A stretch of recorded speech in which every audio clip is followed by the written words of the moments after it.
New York Times has an article that notes Trump will be able to wait to pay the full $83.3 million until all appeals are exhausted. How is this going to work? Yeah, so we've already seen this happen in the first defamation trial with E. Jean Carroll. Donald Trump, whether he was able to get a surety company to be able to facilitate him posting the bond, actually ended up posting the entirety of the bond in the amount of $5.6 million by way of stipulation, by way of agreement with E. Jean Carroll's lawyers that was deposited into the court where it sits. The additional money on top of the $5 million verdict was to cover interest as the case winds its way through the appellate process.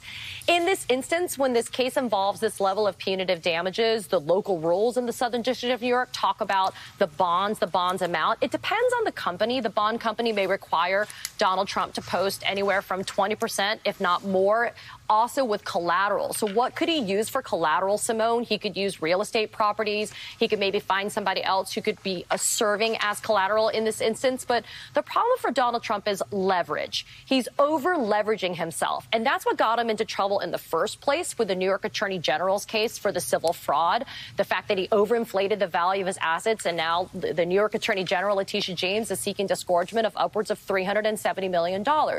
Donald Trump over-leverages himself in every way possible. He over-leverages himself when it comes to money. He does it when it comes to his reputation. He does it when it comes to his brand. He does it when it comes to his political stability and his political viability. And the cards and this house of cards comes crashing down eventually. When it comes to money, though, that is singularly the thing that brings him the most pride. And so when he keeps on taking hit after hit on his pocketbook, that's when it matters the most for somebody like Donald Trump. And it also has to matter to the donors. We know that people are ponying up money, maybe $5, maybe more, every month to be able to give. But where is this money going? He's lighting it on fire. He lights it on fire when he does what he does, which is he doesn't follow the law. He lights it on fire when he doesn't listen to his lawyers, but he also has it lit on fire when his lawyers are as bad as Alina Habba. And we don't know whether she counseled him not to speak or not to act the way that he did. But from what I've learned off the record, even Judge Kaplan was appalled visibly at the behavior that he saw from Alina Kaplan and from Donald Trump. The jurors, they see everything, guys. When you're in a jury trial, and Chuck knows this, when you're in a jury trial and you're a trial lawyer, the jury is looking at everything. They're looking at your shoes. Like, did Michael polish his shoes today? They're looking at Simone. Does Simone wear that pretty necklace today? They're looking at everything, right?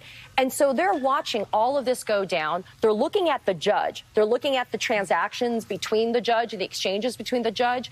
You see like the paradigms of integrity on the side of E. Jean Carroll, and you see the depravity of the law that's going on Donald Trump's side. And so, of course, the jurors are going to be like, yeah, that's not right. That's not good, especially the petulant toddler running out of the courtroom when he's pissed off or he's mad, excuse me. And so because of that, that's the reason why you saw your punitive damages yesterday at $65 million. This was, Chuck, about minimizing the damage that Donald Trump can do. It is telling to me that Judge Kaplan advised jurors in this case to, quote, never disclose that you were on this story. Just how unusual is that? It is unusual. Most juries are not anonymous. It's also a sad sign of our times because we know that people who serve in public roles as jurors or as election workers, Alicia, get threatened, right? Get harassed, get stalked.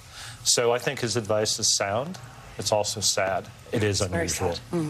I guess, Katie, my last question for you surrounds all of this has happened, right? The jury made their decision. It struck me that the jury did send a question to the judge asking, you know, how high can the numbers go, which was telling to me.